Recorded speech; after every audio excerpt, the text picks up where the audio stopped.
নমস্কার নমস্কার নমস্কার নমস্কার নমস্কার নমস্কার নমস্কার নমস্কার আপনাদের সবাইকে সবাইকে সবাইকে নমস্কার জানাচ্ছে আপনাদের সৌমিত্র বসু। সবাইকে অজস্র অজস্র অজস্র শুভকামনা জানাচ্ছে, সবাইকে স্বাগত জানাচ্ছে আজকের এই শরণাগত অনুষ্ঠানে এবং সবাইকে শুভ সকাল জানাচ্ছে। শুভ হোক, সকলের শুভ হোক, সকলের মঙ্গল হোক, সকলের কল্যাণ হোক, সকলের ভালো হোক, সকলের ভালো হোক, সকলের ভালো হোক, সকলের ভালো হোক। আজকে নানান কারণে খুব বিশেষ দিন, তার মধ্যে একটি দিন হলো আজ গঙ্গা পূজা। গঙ্গা আমাদের কাছে কি, আমাদের এই যে সভ্যতা তার কাছে কি, সে আর আলাদা করে কি বলবার আছে। এবং সেই কারণেই গঙ্গা আমাদের কাছে দেবী।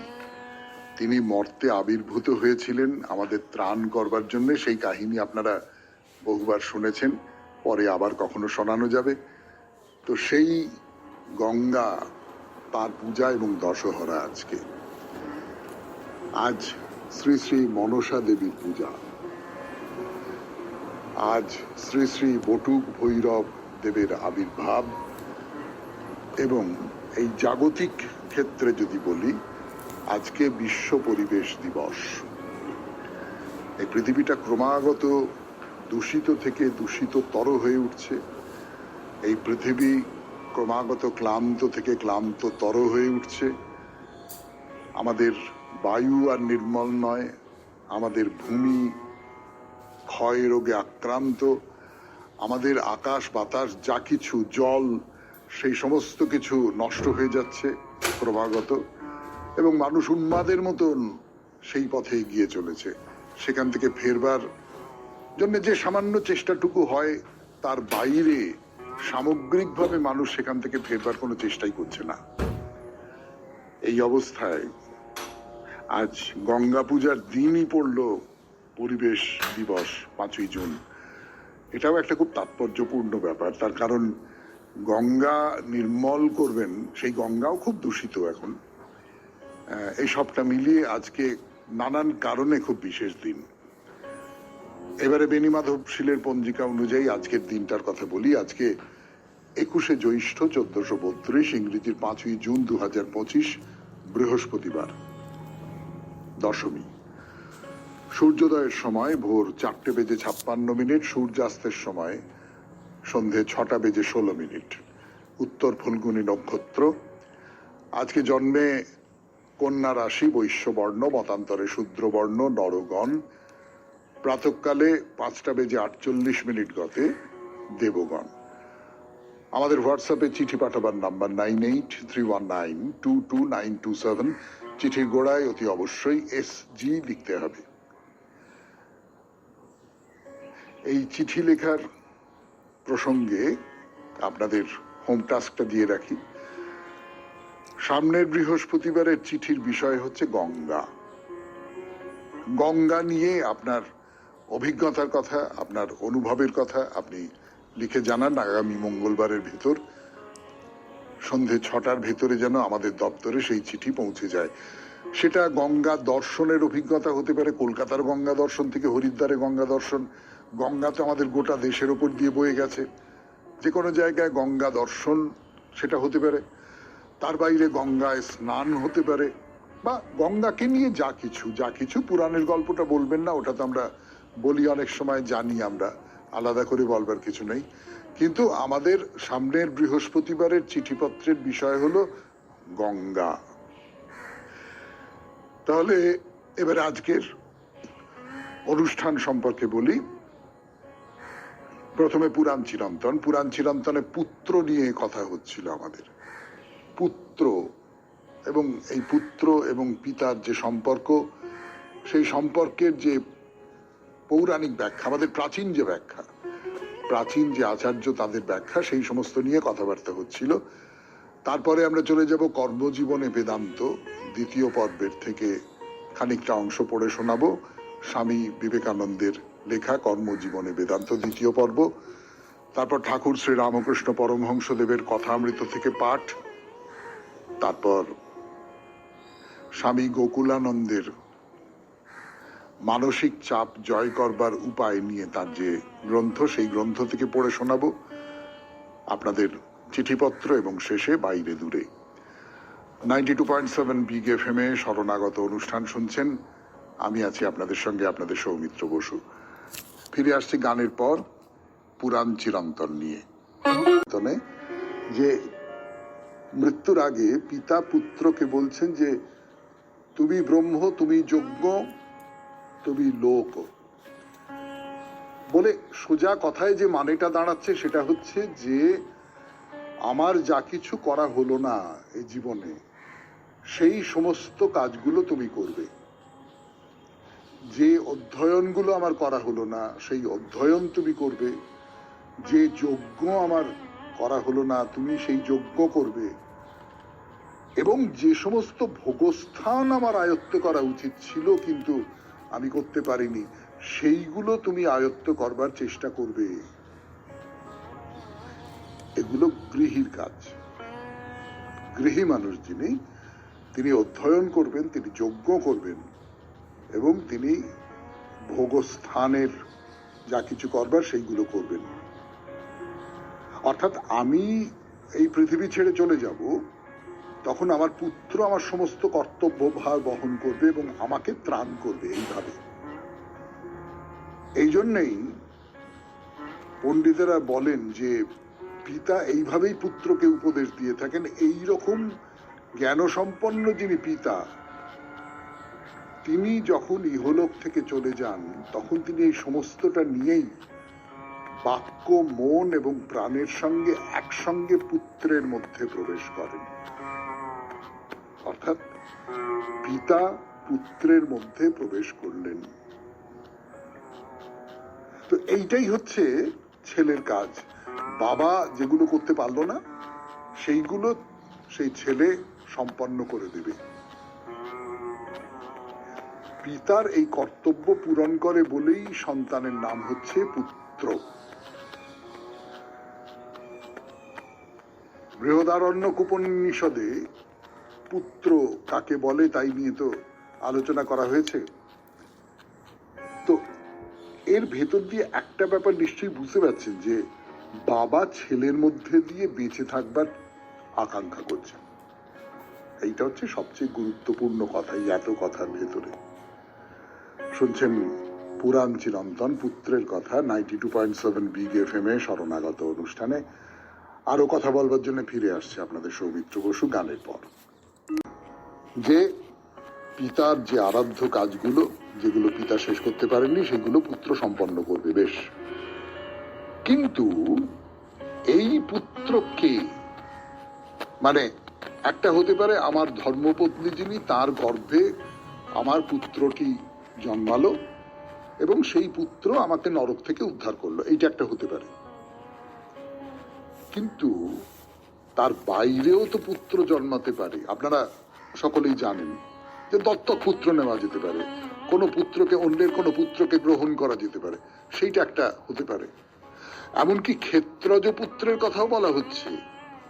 অর্থাৎ বাবার ঠিক নেই এইরকম পুত্রের কথাও বলা হয় আমাদের শাস্ত্রে, এবং সেটাকেও স্বীকার করা হয়। আপনারা অনেকেই জানেন যে কিভাবে পুত্র গ্রহণ করা হয়। পুত্র মানে কেবলমাত্র ধর্মপত্নীর গর্ভে আমার ঔরসে জন্মাচ্ছে যে তাকেই পুত্র বলা যাবে না। তো এই যে নানান রকমের পুত্র, সেই নানান রকমের পুত্র বলতে তখন পুত্র, এই আমি যদি বলি যে অন্যরকম করে জাত পুত্র, সেই অন্যরকম করে জাত পুত্রের সম্পর্কে একটা কোমল ভাবে আচরণ করবার ঘটনা আপনাদের মনে পড়বে যে মহাভারতে পাণ্ডুর জীবনেই ঘটেছে। পিতামাতার ঋণ থেকে মুক্ত হওয়ার একমাত্র উপায় তাই সন্তান। পাণ্ডুর সন্তান না থাকায় তিনি ব্রহ্মলোকে যে মুনিরা যাচ্ছেন তাদের কাছে পরামর্শ চাইলেন। পাণ্ডু বললেন, আমি যেমন আমার পিতার ক্ষেত্রে অর্থাৎ তার পত্নীর গর্ভে বেদব্যাসের ঔরসে জন্মগ্রহণ করেছি, সেই রকম আমার পত্নীদের গর্ভে কিভাবে, কোন উপায়ে আমি পুত্র লাভ করতে পারি। মানে পাণ্ডু কিন্তু পুত্র লাভে শারীরিকভাবে অসমর্থ ছিলেন। তো পুত্রহীনতার যে জ্বালা তাকে পীড়িত করত, সেই জ্বালা সমানে রয়ে গেছে।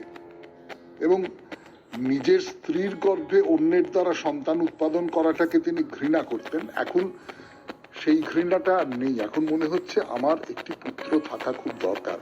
সেই জন্য তিনি জিজ্ঞাসা করছেন মুনিদের কাছে যে আমি কেমন করে পুত্র পেতে পারি। শেষ করি পুরাণ চিরন্তন 92.7 বিগ FM এ শরণাগত অনুষ্ঠানে। এরপর গানের পর স্বামী বিবেকানন্দের রচনা থেকে পাঠ, কর্মজীবনে বেদান্ত, দ্বিতীয় পর্ব। ফিরে এলাম গানের পর 92.7 বিগ FM এ শরণাগত অনুষ্ঠান।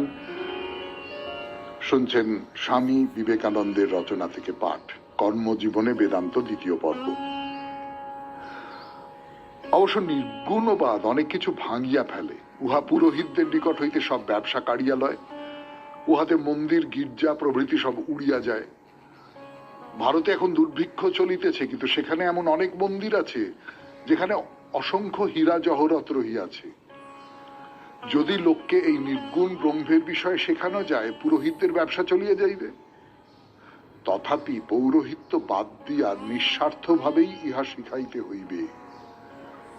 তুমিও ঈশ্বর, আমিও ঈশ্বর, তবে কে কাহার আজ্ঞা পালন করিবে, কে কাহার উপাসনা করিবে? তুমি ঈশ্বরের সর্বশ্রেষ্ঠ মন্দির। আমি কোন মন্দিরে কোনরূপ প্রতিমা বা কোনরূপ শাস্ত্র উপাসনা না করিয়া বরং তোমার উপাসনা করিব।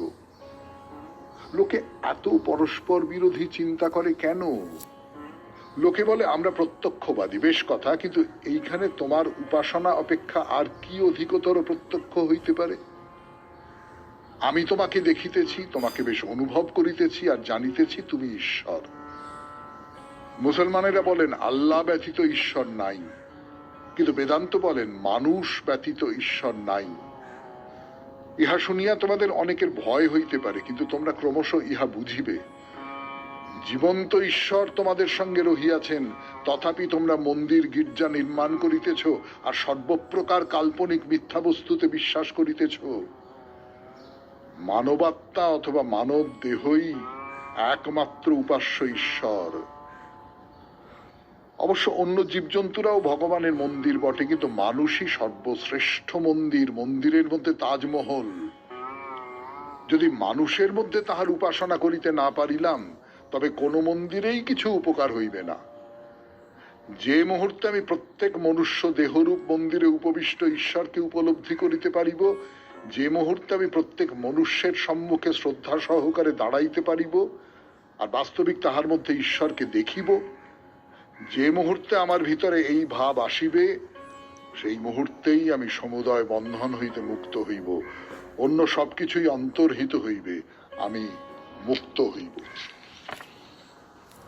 ইহাই সর্বাপেক্ষা অধিক কার্যকরী উপাসনা। মতান্তর লইয়া আমার কোনো প্রয়োজন নাই, কিন্তু এই কথা বলিলে অনেক লোকে ভয় পায়। তাহারা বলে ইহা ঠিক নয়। তাহারা তাহাদের পিতামহরা কি বলিয়া গিয়াছেন সেই কথা লইয়া মতবাদ রচনা করিবে। পিতামহেরা আবার 20,000 বৎসর পূর্বেকার প্রপিতামহেদের নিকট শুনিয়াছিলেন স্বর্গের কোন স্থানে অবস্থিত একজন ঈশ্বর কাহাকেও বলিয়াছিলেন আমি ঈশ্বর। সেই সময় হইতে কেবল মতান্তরের আলোচনাই চলিতেছে। তাহাদের মতে ইহাই কাজের কথা, আর আমাদের ভাবগুলি কার্যে পরিণত করা যায় না। বেদান্ত অবশ্য বলেন সকলেই নিজ নিজ পথে চলুক, ক্ষতি নাই, কিন্তু পথই তো লক্ষ্য নয়। স্বর্গস্থ ঈশ্বরের উপাসনা প্রভৃতি মন্দ নয়, কিন্তু ইহা সত্যে পৌঁছিবার সোপান মাত্র। ওইগুলিতে সুন্দর মহৎ ভাব আছে, কিন্তু বেদান্ত প্রতি পদে বলেন বন্ধু, তুমি যাহাকে অজ্ঞাত বলিয়া উপাসনা করিতেছ এবং সারা জগতে যাহাকে খুঁজিয়া বেড়াইতেছ, তিনি সর্বদা এখানেই রহিয়াছেন। তুমি যে জীবিত আছো তাহাও তিনি আছেন বলিয়া তিনি জগতের নিত্য সাক্ষী। সমুদয় বেদ যাহার উপাসনা করিতেছেন, শুধু তাই নহে, যিনি নিত্য আমিতে সদা বর্তমান, তিনি আছেন বলিয়াই সমুদয় ব্রহ্মাণ্ড রহিয়াছে। তিনি সমুদয় ব্রহ্মাণ্ডের আলোক স্বরূপ। তিনি যদি তোমাতে বর্তমান না থাকিতেন তবে তুমি সূর্যকেও দেখিতে পাইতে না, সবকিছুই তোমার নিকট শূন্য অন্ধকার জড় রাশি বলিয়া প্রতীত হইত। তিনি দীপ্ত রহিয়াছেন বলিয়া তুমি জগৎকে দেখিতেছ। শুনলেন স্বামী বিবেকানন্দের রচনা থেকে পাঠ, কর্মজীবনে বেদান্ত দ্বিতীয় পর্ব। এবারে গানের পর কথামৃত থেকে পাঠ। 92.7 বিগ এফএম এ শরণাগত অনুষ্ঠান শুনছেন। আমি আছি আপনাদের সঙ্গে, আপনাদের সৌমিত্র বসু। এখন সেই পূর্ণ সময় যখন আমরা ঠাকুর শ্রী রামকৃষ্ণ পরমহংসদেবের কথামৃত থেকে পাঠ করে শোনাব। ঠাকুর গান গাইছিলেন। আহা, খুব আফসোস হয় না তখন যদি থাকতে পারতাম, ঠাকুরের গলায় গান শুনতে পেতাম। আহা হা হা হা হা হা। এবং ঠাকুর খুব ভালো গান গাইতেন। তো গান ঠাকুর খুব ভালো গাইতেন। স্বামী বিবেকানন্দ তো অসামান্য গান গাইতেন। সেই সব তো আমরা তার থেকে বঞ্চিত হলাম। তো যাই হোক, ঠাকুর খানিকক্ষণ ভাবাবিষ্ট হয়ে রয়েছেন, গিরিশচন্দ্র সকলে বসে রয়েছেন। তো ঠাকুর গিরিশচন্দ্রকে বলছেন, তোমার এই ভাব বেশ ভালো, শান্ত ভাব। মাকে তাই বলেছিলাম, মা ওকে শান্ত করে দাও, আমাকে যাতা না বলে। না, ঠাকুরকে গিরিশচন্দ্র কিন্তু গিরিশচন্দ্র ঠাকুরের উপর খুব উপদ্রব করেছেন। সেই সমস্ত নানান রকম গল্প টল্প আছে। গিরিশচন্দ্র তো এমনিতে যে জীবনটাতে তিনি ঢুকে পড়েছিলেন, এই থিয়েটারের জীবন, তার কথা কতদিন বলছিলাম আপনাদের। এই থিয়েটারের জীবনে নানান ধরনের উচ্ছৃঙ্খলতা, পানাশক্তি ইত্যাদি ইত্যাদি নানান রকম সমস্ত গিরিশচন্দ্রের মধ্যে ছিল। সেইটার থেকে ঠাকুর তাকে সরিয়ে না একটা শান্ত ভাবের মধ্যে রেখেছেন। এটা খুব সহজ হয়নি। মানে গিরিশচন্দ্র মাঝরাত্রিরে চলে গেছেন দক্ষিণেশ্বরে, গিয়ে তুমুল গালাগাল করছেন, চিৎকার করে গালাগাল করছেন ঠাকুরকে। বা ঠাকুর গিরিশচন্দ্রের কাছে কাউকে পাঠিয়েছেন, তাকে তুমুল গালাগাল, খুব মদ খেয়ে আর কি। মদ খেয়ে মানুষ কত কি বলে ফেলে সে তো আপনারা আপনাদের চারপাশে সব দেখতে টেকতে পাচ্ছেন। তো সেই রকম তুমুল গালমন্দ করেছেন ঠাকুরকে, নানান ভাবে ঠাকুরের ওপর উপদ্রব করেছেন। কিন্তু ওই ঠাকুর চোখের দিকে তাকিয়ে রয়েছেন, গিরিশচন্দ্রের চোখের দিকে। গিরিশচন্দ্রের চোখ আস্তে আস্তে লাল থেকে সাদা হয়ে গেল। গিরিশচন্দ্র বললেন, দূর, এক বোতল মদ খেলাম, পয়সাটাই নষ্ট হলো, তুমি সব নেশা কাটিয়ে দিলে। ঠাকুর বললেন, তার চেয়ে বড় নেশায় তোকে ফেলবো, দেখ না। এইটা ঠাকুর করেছেন। তো ফলে গিরিশচন্দ্রের একেবারে উন্মাদের মতো ভক্তি ঠাকুরের প্রতি, উন্মাদের মতন ভক্তি। তো শান্ত হয়ে গেছেন এখন তিনি, শান্ত হয়ে গেছেন। তার নাটকের মধ্যে তার ছাপ পড়েছিল, কিন্তু সেইটা নিয়ে আমাদের এখন আলোচনা করবার অবকাশ নেই। তো গিরিশচন্দ্র মাস্টারমশাইকে বলছেন, আমার জিভকে যেন চেপে ধরেছে, আমায় কথা কইতে দিচ্ছে না। শ্রীরামকৃষ্ণ এখনো ভাবস্থ, অন্তর্মুখ। বাইরের ব্যক্তি বস্তু ক্রমে ক্রমে সব ভুলে যাচ্ছেন। তো একটু প্রকৃতিস্থ হয়ে মনকে নাবাচ্ছেন, ভক্তদের আবার দেখছেন। তো মাস্টারমশাইকে দেখে বললেন, এরা সব সেখানে যায়, তো যায়, মা সব জানে।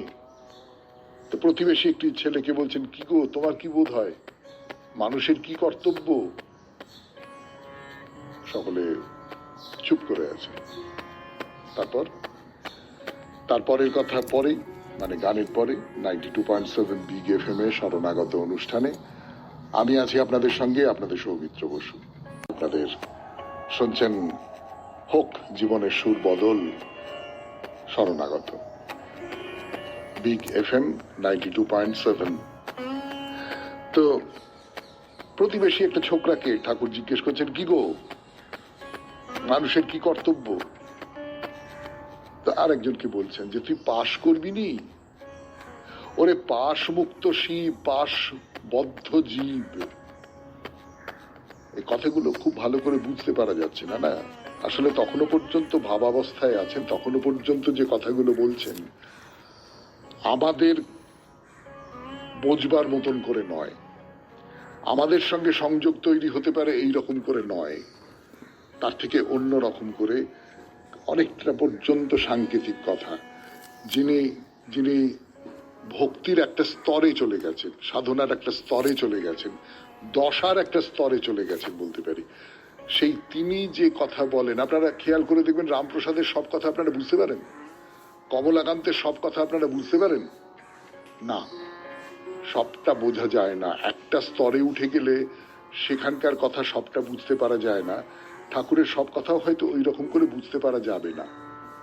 তিনি ভাবাবস্থায় আছেন।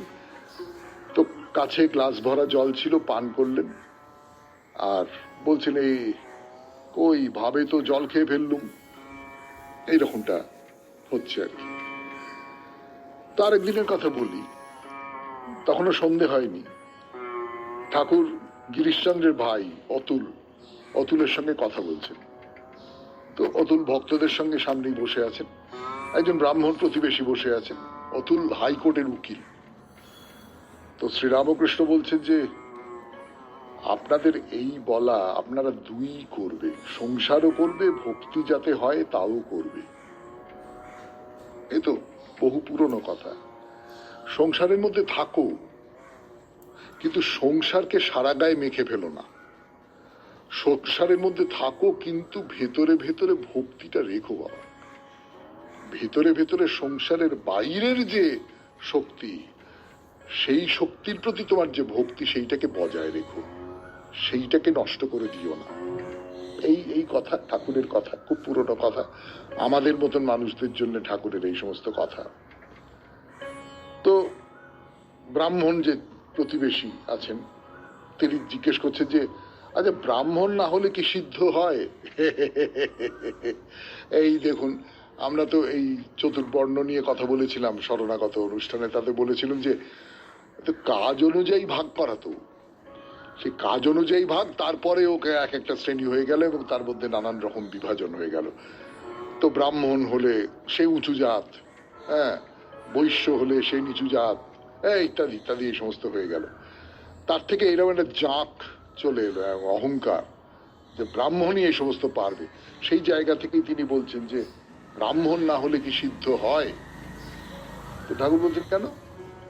কলিতে শূদ্রের ভক্তির কথা আছে, শবরী, রুইদাস, গুহক, চণ্ডাল, এ সমস্ত আছে।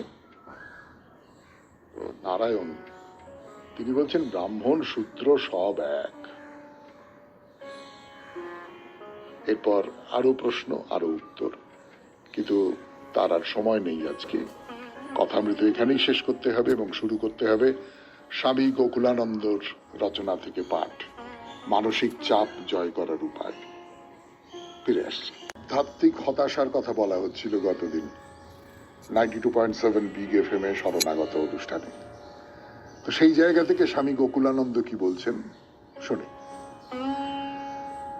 আধ্যাত্মিক হতাশা এবং আধ্যাত্মিক শুষ্কতার কাল তো স্বাভাবিক ব্যাপার, তবে এ সময় আশা ত্যাগ করলে চলবে না। আমাদের সত্য স্বরূপের দ্বারে উপনীত হয়ে আমাদের বিবেকের কণ্ঠস্বর শোনার এই তো সময়। এই দৃঢ় প্রত্যয় আমাদের থাকা চাই যে এমন সংকটময় পরিস্থিতিকে নিশ্চয় জয় করতে পারবো আমরা, নতুবা ধ্বংস অনিবার্য। এতক্ষণ আমরা আশাহীনতার নানা দিক নিয়ে বিস্তারিত আলোচনা করলাম। এবার আশা জাগানোর কথা বলি। আশাহীনতার বোধকে প্রকট করে তোলে এমন অনেক বিষয় যেমন আছে, তেমনি অনেক স্বাস্থ্যোজ্জ্বল বিষয়ও আছে যা শক্তির জোয়ার নিয়ে আসে, আনে অফুরন্ত আশা, যা আমাদের অনুপ্রাণিত করে জীবনকে সদর্থক দৃষ্টিভঙ্গির আলোকে দেখার জন্য। অন্য কথায় বলতে গেলে এমন অনেক বিষয় আছে যা আমাদের মনে ধীরে ধীরে আশার অমৃত সঞ্চারিত করে, যদি আমরা নিচে বলা শর্তগুলো মেনে চলি। আশাহীনতার পাক থেকে নিঃসন্দেহে মুক্তি পাবো আমরা, জীবনকে করে তুলব উদ্দেশ্যময়। জীবনের প্রতি আশাবাদী দৃষ্টিভঙ্গি যার আছে, এমন মানুষ বিশ্বাস করেন যে তিনি যা করছেন এবং যা ঘটছে, অর্থাৎ কার্য এবং ফলের মধ্যে সবসময় একটা সম্পর্ক আছে। স্বামী বিবেকানন্দ বলছেন যে জীবনের প্রতি আমাদের সর্বদাই সদর্থক দৃষ্টিভঙ্গি রাখা উচিত। এই প্রসঙ্গে স্বামীজির কথাগুলি বিশেষ তাৎপর্যপূর্ণ।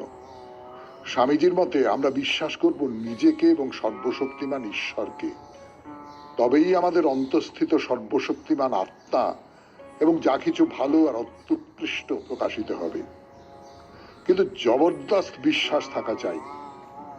একজন আশাবাদীর এই চিন্তাই করা উচিত যদি সমস্ত নেতিবাচক চিন্তাকে দূরে ফেলে নিষ্ঠা ভরে পরিপূর্ণ হৃদয় দিয়ে তিনি স্বামীজির বাণীরই অনুশীলন করেন, সাফল্য তার করতলগত হবেই। একবার স্বামীজির এক গুরু ভাই যখন অসুস্থ অবস্থায় ছিলেন, স্বামীজি তাকে চিঠি লিখলেন, তোমার মধ্যে সদর্থক চিন্তা, বৈদান্তিক চিন্তা সঞ্চারিত করো যে তোমার কোনো অসুখ নেই, দেখবে তুমি তৎক্ষণাৎ সুস্থ হয়ে যাবে। নিজেকে নিজেই অনুপ্রাণিত করা মনে দারুণ উদ্দীপনা যোগায়। আশাহীনতার বোধকে জয় করতে এই প্রক্রিয়া অতুলনীয় শক্তি সঞ্চার করে। সুতরাং আশাবাদী মনের মালিক যে ব্যক্তি, আশায় পূর্ণ হয়ে তিনি বিশ্বাস করেন যে তাকে চেষ্টা করতে হবে তার লক্ষ্যে উপনীত হওয়ার জন্য। বসে বসে তত্ত্ব কথা ভাবলে তো আর ফল ফলবে না, প্রয়োজন সক্রিয়তার। শুনলেন স্বামী গোকুলানন্দের রচনা থেকে পাঠ 92.7 বিগ এফএম এ শরণাগত অনুষ্ঠানে। এবারে গানের পর চিঠিপত্র। এবারে চিঠি লিখেছেন দেবমাল্য খাঁ, ইছাপুর, নবাবগঞ্জ থেকে। পড়ব সেই চিঠি 92.7 বিগ এফএম এ শরণাগত অনুষ্ঠানে। আপনি আমার প্রণাম নেবেন। আজকের এই চিঠিটির বিষয় হচ্ছে যুদ্ধ না শান্তি। ভগবান শ্রীকৃষ্ণ গীতায় বলেছিলেন, यदा यदा हि धर्मस्य ग्लानिर्भवति भारत अभ्युत्थानम् अधर्मस्य तदात्मानं सृजाम्यहं परित्राणाय साधूनां विनाश्च तदुष्कृतं धर्म संस्थापनार्थाय संभवामि युगे युगे।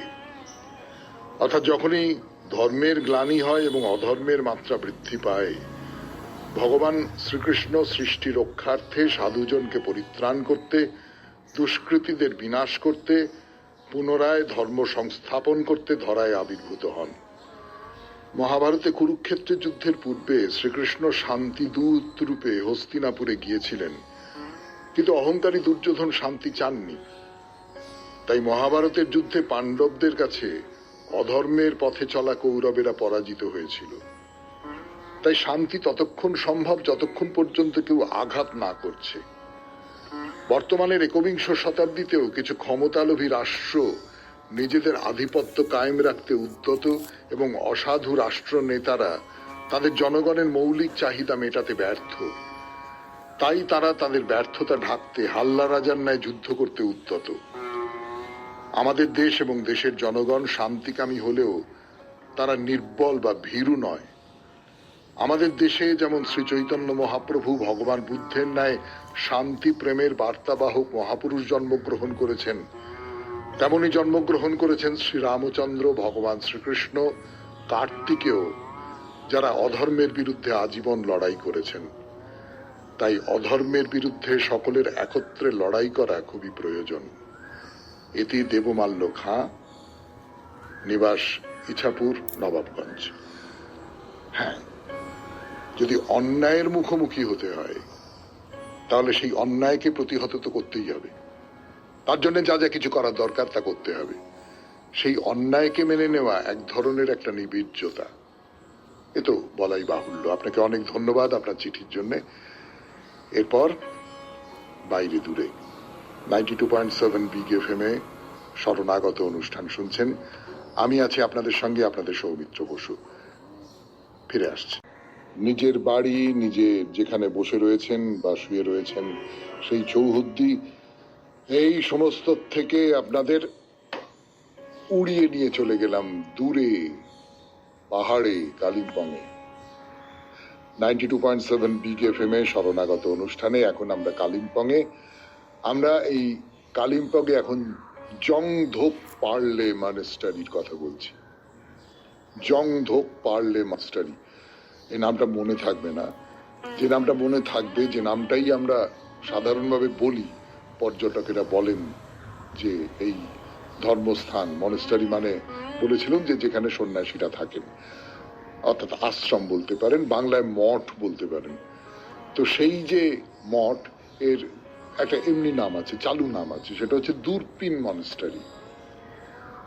কিন্তু দূরপিন মনেস্টারি বলা হলো কেন? তার কারণ হচ্ছে যে এই মনেস্টারিটা দূরপিন পাহাড়ের উপরে অবস্থিত। এই যে মঠটা, এইটা তৈরি করেছিলেন যিনি, তার নাম হচ্ছে ডুডজুম রিনপোচে। ডুডজুম রিনপোচে। এটা যারা তিব্বতীয় বৌদ্ধ ধর্মাবলম্বী, বিশেষ করে তিব্বতীয়, তাদের এইটা একটা খুব বড় উপাসনার জায়গা। তার একটা কারণ তো এই মনেস্টারিটা খুব বিখ্যাত। আর একটা ব্যাপার যেটা দেখতে যাওয়ার জন্য বিশেষ করে যাওয়া যায়, এবং আমরা যেটা বারবার করেই বলি যে ধর্মস্থান কেবলমাত্র ওই মন্দিরের চত্বরটুকুর মধ্যেই যে রয়েছে তা কিন্তু নয়, তার বাইরেও একটা বড় মন্দির রয়েছে। সেইটা হচ্ছে আমাদের এই পৃথিবী এবং প্রকৃতি, প্রাকৃতিক সৌন্দর্য। আপনারা খেয়াল করে দেখবেন যে যে মন্দিরগুলো খুব বিখ্যাত বিখ্যাত যে সমস্ত মন্দিরগুলো, সেই মন্দিরগুলোর কিন্তু অনেকগুলোই খুব একটা বড় প্রাকৃতিক পটভূমির মধ্যে, বিশেষ করে পাহাড়ের মধ্যে। পাহাড় যার সঙ্গে বিশালতার একটা সম্পর্ক আছে, যার সঙ্গে উচ্চতার একটা সম্পর্ক আছে, সেই পাহাড়ে কিন্তু আমাদের অনেকগুলো মন্দির, অনেকগুলো দেবালয়। এবং এটাও নিশ্চয়ই খেয়াল করে দেখবেন যে এই যে মন্দির দেবালয় যা কিছু বলুন না কেন, তাদের গড়নটার মধ্যেও কিন্তু একটা পাহাড়ের ধরন আছে। উঁচু হয়ে উঠে গেছে চূড়া, সেটা গির্জার চূড়া হতে পারে, মসজিদের চূড়া হতে পারে, মন্দিরের চূড়া হতে পারে, উঁচু একটা কিছু, তার মধ্যে দেবতার বাস। এরকম একটা একটা মনোভাব, একটা ধারণা আমাদের মনের মধ্যে তো রয়েছে। তো যাই হোক না কেন, এই যারা এই এই যে মনেস্টারি, এইটা খুব খুব বিখ্যাত এই কারণে, মানে পর্যটকদের কাছে খুব বিখ্যাত এই কারণে যে এইখানে যদি আপনি দাঁড়ান তাহলে একটা পুরো একটা বিশাল, কি বলবো, সেই একটা অপূর্ব দৃশ্য দেখতে পাবেন। বিশাল একটা পাহাড়ের বিস্তার এবং কালিম্পং শহর, তার সমস্ত খুঁটিনাটি নিয়ে, মানে আপনি পুরো চারপাশটা দেখতে পাবেন। সেটা একটা অসামান্য দৃশ্য। সেই দৃশ্যের দিকে আমরা যাব, কিন্তু তার আগে অন্য একটা দুটো কথা বলি। যেমন ধরা যাক, এই যে মনেস্টারিটা, এটা তৈরি করেছিলেন কে? তার নাম হচ্ছে ডুডজোম রিনপোচে। এইখানে আমি আপনাদের একটা কথা বলবো, রিনপোচে কথাটা বারবার করে ফিরে আসছে না? মানে এই এর আগেও যে সমস্ত মঠের কথা বলবো, বৌদ্ধ মঠের কথা বলেছিলাম, সেই মঠগুলো প্রতিষ্ঠা করছেন যারা, তারা যদি তিব্বতীয় মানুষ হন তাহলে তারা কিন্তু রিনপোচে। রিনপোচে মানে কি? কৌতূহল হলো, কৌতূহল যখন হলো তার নিরসন করবার চেষ্টা করা যাক। নিরসন করি গান শুনতে শুনতে। 92.7 বিগ FM এ শরণাগত অনুষ্ঠান শুনছেন। একেবারে শেষ বেলায় এসে পড়েছি আমরা, বাইরে দূরে। বলছিলাম আপনাদের 92.7 বিগ FM এ শরণাগত অনুষ্ঠানে যে ডুডজোম রিনপোচে এই ধর্মস্থানটি প্রতিষ্ঠা করেছিলেন। তো খুব কৌতূহল হলো যে রিনপোচে বা রিনপোচ, যা কিছু বলুন না কেন, এইটা তো দেখছি যারাই এরকম সব মন্দির প্রতিষ্ঠা করেন, বৌদ্ধ মন্দির, তারা প্রায় সকলেই রিনপোচ বা রিনপোচে। ব্যাপারটা কি? এর মানে কি? কথাটার মানে কি? তো যেটা খুঁজে খুঁজে দেখলাম সেটা হচ্ছে রিনপোচে শব্দটা, তার মানে হচ্ছে তিব্বতীয় গুরু, লামা। যারা খুব বড় বড় মাপের গুরু যারা, তাদের এরা রিনপোচে বা রিনপোচ, আসল কথাটা বোধহয় রিনপোচ, সেখান থেকে রিনপোচে। যেমন ধরুন দালাই লামা। দালাই লামা খুব বড় গুরু, বৌদ্ধ ধর্মের খুব বড় গুরু, তাকে রিনপোচ বলা হয়। তার একটা অন্য নাম আছে, তিব্বতীয় নাম আছে একটা, কিন্তু সেই তিব্বতীয় নাম বাদ দিয়ে একটা রিনপোচ। তো এই রকম এই যে আমাদের এই যে ডুডজোম রিনপোচ, তিনি এই জংধোক পারলে মনেস্টারি এইটা তৈরি করেছেন। এবারে বলি দুরপিন পাহাড়ের কথা। এই যে কালিম্পং শহর, এই কালিম্পং শহরের উপর দিয়ে যে পাহাড়ের রেঞ্জটা চলে গেছে, দুরপিন পাহাড়ের রেঞ্জটা, হ্যাঁ, এটা সমুদ্রপৃষ্ঠ থেকে 1372 মিটার উঁচুতে। দক্ষিণ পশ্চিম দিকে অবস্থিত কালিম্পং শহরে, যেটা আগেই বলেছিলাম যে এখানে দাঁড়ালে আপনি একেবারেই মানে পুরোটা জুড়ে যে কালিম্পং, তার পাহাড়, তার হিমালয়ের যে অসামান্য প্রকৃতি, যে রূপ, সেই সমস্তটা দেখতে পাবেন। হিমালয়ের যে রেঞ্জ, অজস্র শিখর, তিস্তা দেখতে পাবেন, তিস্তা নদী বয়ে যাচ্ছে দেখতে পাবেন। মানে মানে ম্যাপের মতন, কিন্তু সেই ম্যাপ মানুষের আঁকা বা যন্ত্রের আঁকা ম্যাপ নয়, সেই ম্যাপ প্রকৃতির আঁকা। সেই আঁকার যে বৈশিষ্ট্য, সেই আঁকার যে ঐশ্বর্য, তার তো কোনো সীমা পরিসীমা নেই। কিন্তু এই যে মনস্টারিটা, এই যে মঠটা, মঠ বলতে সুবিধে হয়, এখানে আর একটা ব্যাপারেও এই মঠটা খুব বিখ্যাত। সেটা হচ্ছে তিব্বতী ধর্মগ্রন্থের একটা অসাধারণ সংগ্রহ আছে এই মঠের মধ্যে। আসলে হিমালয়ের নানান জায়গায় এই সমস্ত মঠগুলো ছড়িয়ে আছে, তো নানান ধরনের মঠ ছড়িয়ে আছে, তার সবকটার সন্ধান আমরা জানিও না। তো যখন চীনা আক্রমণ হয়, তখন এই সমস্ত এলাকা দখল হতে হতে আসে, তখন সেখানকার যে বৌদ্ধ শ্রমণ যারা আছেন, তারা সেখান থেকে পালিয়ে আসেন। পালিয়ে এসে এই যে মঠটা, এইখানে বেশ কিছু দুর্মূল্য পুঁথি রেখে দিয়েছেন। সেই থেকে সেই সমস্ত বৌদ্ধ ধর্মের যে দুর্মূল্য বেশ কিছু পুঁথি, সেইগুলো এখানে থেকে গেছে। আজকে তাহলে এই পর্যন্তই থাক শরণাগত। আমাদের হোয়াটসঅ্যাপে চিঠি পাঠাবার নাম্বার 9831922927। চিঠির গোড়ায় অতি অবশ্যই SG লিখতে হবে। আর বৃহস্পতিবারের শরণাগতর বিষয় গঙ্গা। গঙ্গা স্নান হতে পারে, গঙ্গা আরতি হতে পারে, গঙ্গা দর্শন হতে পারে, গঙ্গা পূজা হতে পারে। আপনার নিজের অভিজ্ঞতার কথা আপনি লিখবেন। এবারে কবিতা, রবীন্দ্রনাথের কবিতা। শেষ সপ্তাহ থেকে বলছি।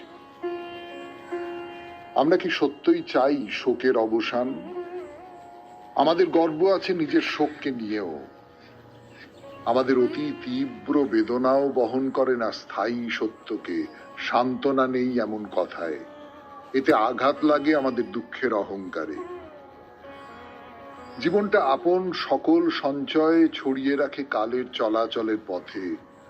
তার অবিরাম ধাবিত চাকার তলায় গুরুতর বেদনার চিহ্ন যায় জীর্ণ হয়ে, অস্পষ্ট হয়ে।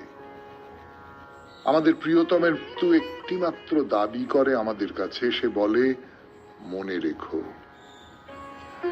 কিন্তু সংখ্যা নেই প্রাণের দাবির, তার আহ্বান আসে চারিদিক থেকেই মনের কাছে।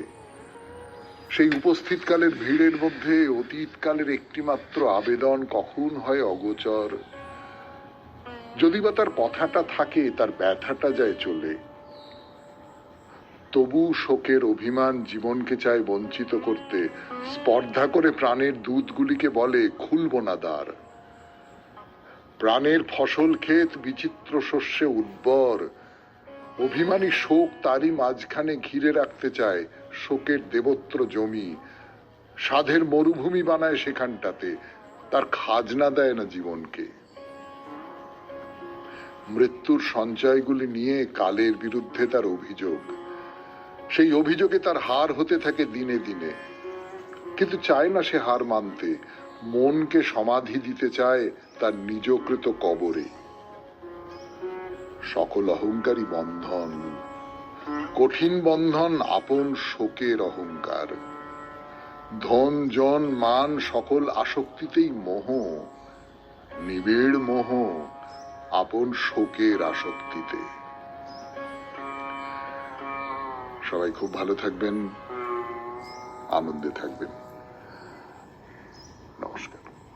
নমস্কার নমস্কার নমস্কার নমস্কার নমস্কার নমস্কার নমস্কার। আপনাদের সবাইকে সবাইকে সবাইকে নমস্কার জানাচ্ছে আপনাদের সৌমিত্র বসু। সবাইকে অজস্র অজস্র অজস্র শুভকামনা জানাচ্ছে, সবাইকে স্বাগত জানাচ্ছে আজকের এই শরণাগত অনুষ্ঠানে, এবং সবাইকে শুভ সকাল জানাচ্ছে। শুভ হোক, সকলের শুভ হোক, সকলের মঙ্গল হোক, সকলের কল্যাণ হোক, সকলের ভালো হোক, সকলের ভালো হোক, সকলের ভালো হোক, সকলের ভালো হোক।